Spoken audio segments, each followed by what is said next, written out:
Hello everyone. Welcome to the course Geotechnical Engineering 2.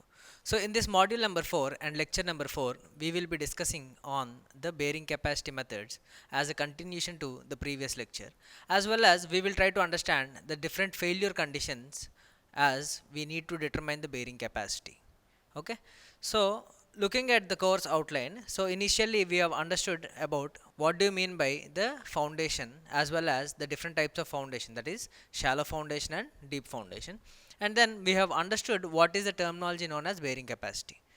And in the previous lecture we have discussed some of the methods related to bearing capacity, and of all these we have understood that Terzaghi's bearing capacity is one of the most important bearing capacity analysis to determine the bearing capacity of any soil. Okay, so similarly we will be understanding the settlement criteria in the upcoming lectures, and then the foundation settlements as well.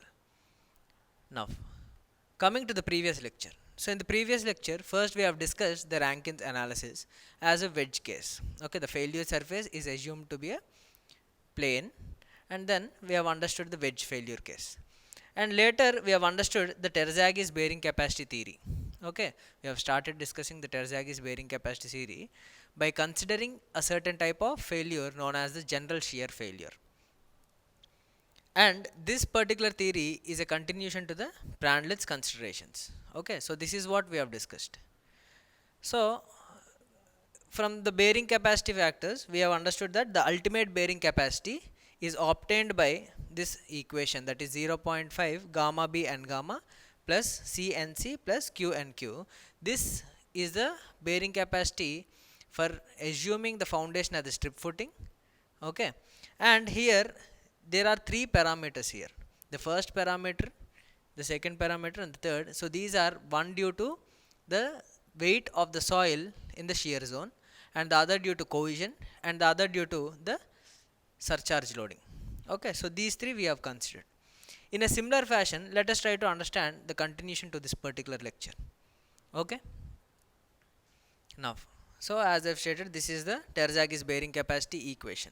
Okay, where nc, nq, n gamma are the bearing capacity factors or coefficients, and these factors are generally dimensionless.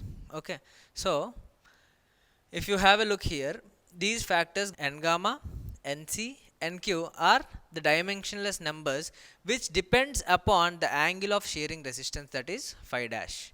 That means these parameters are dimensionless and these depend on the angle of shearing resistance phi dash.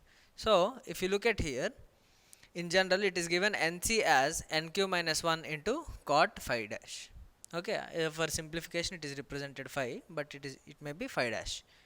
Next, the nq is given by a theta square by 2 cos square 45 degree plus phi dash by 2, where a naught is given by e power eta into tan phi dash, where eta is given by 0.75 pi minus phi by 2 or phi dash by 2. Okay, so here one thing we need to understand is that all the nc nq values are completely dependent upon the angle of shearing resistance, and similarly n gamma is given by 1 by tan phi dash by into kp gamma by cos square phi minus 1 or cos square phi dash minus 1.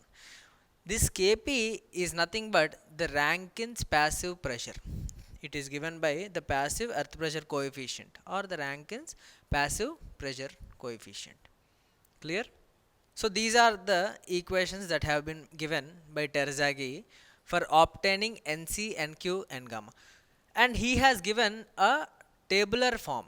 Okay, by considering different values of phi, he has given the values of nc, nq, and gamma, as well as he has given a chart considering on the x-axis the angle of shearing resistance, and he has given some correlated values for nc, nq, and gamma. So either you can use these expressions to calculate nc, nq, n gamma depending upon phi, or simply you can take the nc, nq, n gamma values from the design charts. Okay, now also you can take them from the tabular form. So now the values of Terzaghi's bearing capacity factor are given for two different types of failure, that is general shear failure, the other one is local shear failure. So as I have stated, it was given in a tabular form by Terzaghi that depending upon different values of phi, the general shear failure case and local shear failure case, NC, NQ, N gamma values are given. Okay, using those expressions only he has obtained this. So either you can directly use these values from the tabular form, or remember those expressions and you can calculate NC, NQ, N gamma. So here one thing that you need to understand is any value of phi dash in between. That means let us say there is some value 4 degree, or let us say some 3 degrees is there, or say some intermediate values are there for phi. So if you have to use those intermediate values, then we need to calculate NC, NQ, N gamma by interpolation. Okay, by taking the interpolation concept. So any other phi dash value, that means other than these, other than any of these, then you should go for interpolation. Then you should go for interpolation. Okay, clear? So here these two terms are something very new. Okay, general shear failure we have understood, but this local shear failure is something which we don't know. So we need to understand this general shear failure as well as the local shear failure. So let us try to understand what do we mean by this general shear failure and local shear failure more in detail. Okay, now coming to the types of shear failure. So as I've stated, there are different types of failures, and we need to understand the general shear failure and local shear failure. So let us understand this by the different types of failure. So depending upon the soil type as well as the location of foundation, that means depending upon the type of soil and the location of foundation, the failure is categorized into three categories. The failure is categorized into three categories. So the first one is the general shear failure, the second one is the local shear failure, and the third one is the punching shear failure. Okay, so these are the three different types of failures that are generally observed when there is any foundation resting on a soil. Okay, so these are categorized as general shear failure, local shear failure, and punching shear failure. So let us now look at these more in detail. Now coming to the general shear failure. So what exactly do we mean by this general shear failure? So this type of failure occurs in case of dense sand and stiff corrosive soil, okay, which are supported with the footing. That means if there is any footing resting on these type of soils, in such case a general shear failure may occur. So what exactly is this general shear failure? That means when a footing is resting on a soil, that means it is moving downwards, obviously. Okay, if it is moving slightly, then you may call it as a general shear failure. And if a sudden failure occurs with significant bulging of the ground surface alongside the footing, that means because of the slight settlement, if there is any bulging of the soil around the footing, then such type of failure is known as general shear failure. So let us look at this more in detail. Now here, as I have stated, this is a footing load. This is a footing load. This is a footing load that is coming, okay, in the vertical direction, and because of this there is some sort of failure. That means there is some bulging in the surrounding soil. Okay, so as I have stated, a significant bulging of the ground surface alongside may be observed here. So such type of failure is nothing but general shear failure. So in the previous class we have understood that it is categorized into zone 1, this is zone 2, and this is zone 3. So in such manner this is a general shear failure. Okay, if you consider the load settlement of this particular case, that means because of this external load or the foundation load, there is some settlement of the soil. Okay, so if you draw a plot with respect to load as well as settlement, then the load settlement diagram is equivalent to the stress strain for a solid sand or a over consolidated clay. That means if we draw a stress strain plot with respect to the load settlement diagram in this case, then it is similar to that of the stress strain diagram in case of the solid sand or the over consolidated clay. Okay, so that is in this manner. So if you look at this particular diagram here, okay, so the settlement is taken in this manner. This is settlement, and along the x-axis it is load. Okay, so this type of failure curve is similar to what we have observed in case of the stress strain curve in case of over consolidated clay or stiff sand. Okay, now coming to the other type, that is the local shear failure. It occurs generally in case of moderately compressible soils or in case of loose sand. Okay, that means this occurs in case of loose sand or moderately compressible soils, and the large deformation takes place under the footing. That means compared to the previous case, now large deformations are taking place, and the vertical settlement occurs prior to the bulging. That means when the load is acting from the foundation to the soil, first the settlement will occur and then the bulging of the soil beside the foundation will takes place. So if you look at the particular diagram here, first there is some amount of settlement and then there is some bulging of the surrounding soil, okay, because of this external load. So this particular diagram is similar to our general shear failure, but the only difference is that the vertical settlement will occur first and then slight bulging will occur later. Okay, so coming to the curves. So the first major nonlinearity, that means a nonlinear type of curve will be observed when you draw a load settlement graph.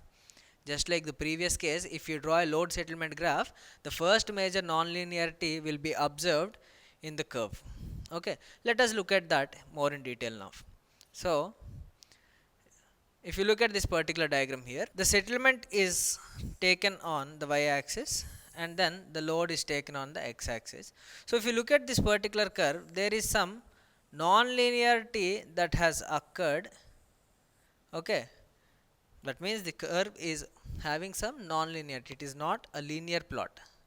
Okay, so the first non-linearity is observed in this manner. So this is the other type for local shear failure.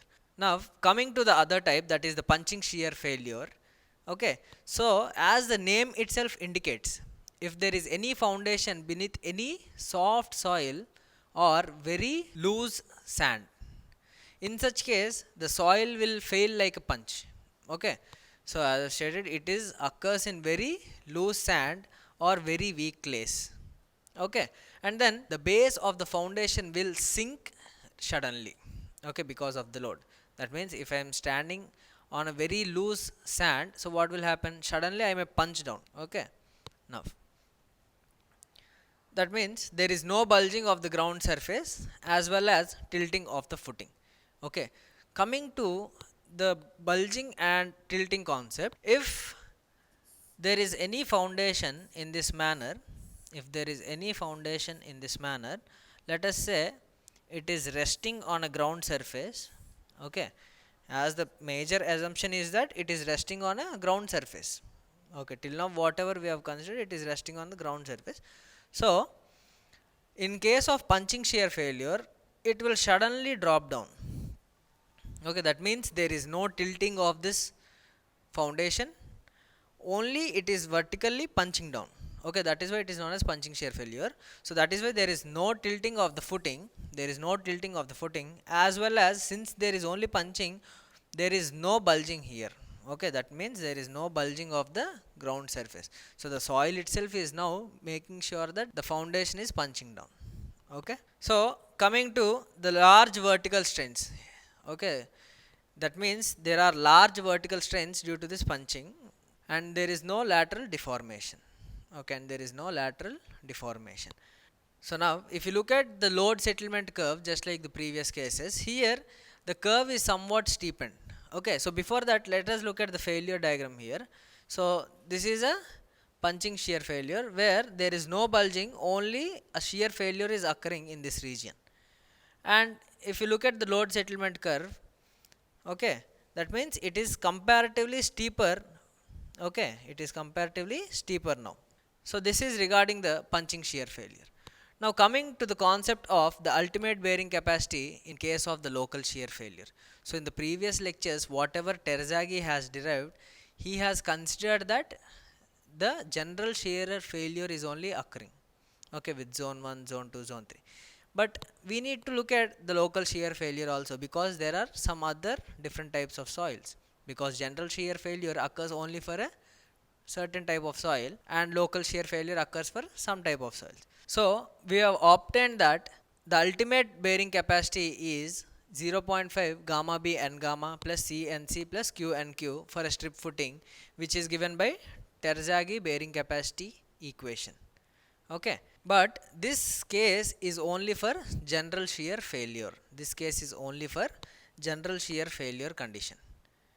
So if you look at the local shear failure case and the punching shear failure case, no theoretical solution is actually available. Okay, so how this has to be determined means we need to consider some parameters with respect to cohesion, okay, as well as the angle of internal friction. So directly we cannot obtain these, so that is why, considering the general shear failure equations for ultimate bearing capacity, we try to obtain the local shear failure as well as the punching shear failure equations. So let us now look at the local shear failure case, where Terzaghi he suggested that empirical reductions must be made for cohesion as well as the angle of shearing resistance phi. That means C as well as phi have to be modified now. And he stated that these are nothing but mobilized cohesion and mobilized angle of shearing resistance. So he gave the mobilized cohesion as Cm dash is equals to 2 by 3 C dash, and the mobilized angle of shearing resistance as phi dash is equals to, or simply you can say, tan phi dash m is equal to 2 by 3 tan phi dash. On further simplification, I can write phi dash m is equals to tan inverse of 2 by 3 tan phi dash. Okay, so these two are the modified mobilized cohesion and mobilized angle of shearing resistance, which have to be used to determine the bearing capacity. Okay, which has to be used to determine the ultimate bearing capacity and the bearing capacity factors Nc, Nq and gamma. Okay, so the reduced values of phi dash, which is equal to phi m, okay, these are used to determine the bearing capacity factors. Okay, these are used to determine the bearing capacity factors of the general shear failure. That means whatever Nc, Nq, N gamma that we have obtained in general shear failure case, okay, so these have to be modified now, and these have to be determined considering the updated cohesion and angle of shearing resistance. Okay, so the modified bearing capacity factors are now represented as Nc dash, N gamma dash and Nq dash. Okay, these are represented by Nc dash, Nq dash and N gamma dash for local shear failure. And the modified expression is now written as the ultimate bearing capacity is equals to 0.5 gamma b N gamma dash plus 2 by 3 C dash into Nc dash plus Q and Q dash, where Nc dash, Nq dash and N gamma dash whatever are there. So these are the bearing capacity factors for local shear failure. Okay, so these expressions whatever are there, these are determined either using the expressions or by using a design chart given by Terzaghi. So this is the design chart given by Terzaghi. So on x-axis it is given the angle of shearing resistance or angle of internal friction phi dash, and for different values different curves of Nc dash, Nq dash and N gamma dash are given. So from this we can either obtain the values of Nc, Nq and gamma for local shear failure case. Okay, so coming to the assignment questions, I have listed some of the assignment questions as usually for our understanding. So let us try to look at this particular problem now. So consider a strip footing of 1 meter wide at its base and is located at a depth of 0.8 meter below the ground surface. That means the width of the base, the B value is given as 1 meter, and then it is located at a depth of 8 meter below the ground surface. That means if you say this is a ground level and below this ground level at a depth of 0.8 meter, 0.8 meter, there is this foundation level. So this is the foundation level and this is the ground level. Okay, so depth is given df.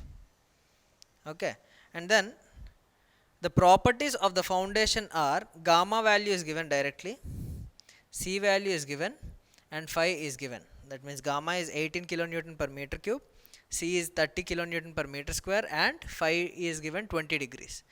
Determine the safe bearing capacity using the factor of safety 3. Okay, we need to obtain the safe bearing capacity. We have the expression for ultimate bearing capacity, and we know how to calculate the safe bearing capacity using ultimate bearing capacity because the factor of safety is also given here. Okay, so using Terzaghi's analysis, we need to determine the ultimate bearing capacity and then the safe bearing capacity. But here it is given that the soil is failing by local shear failure.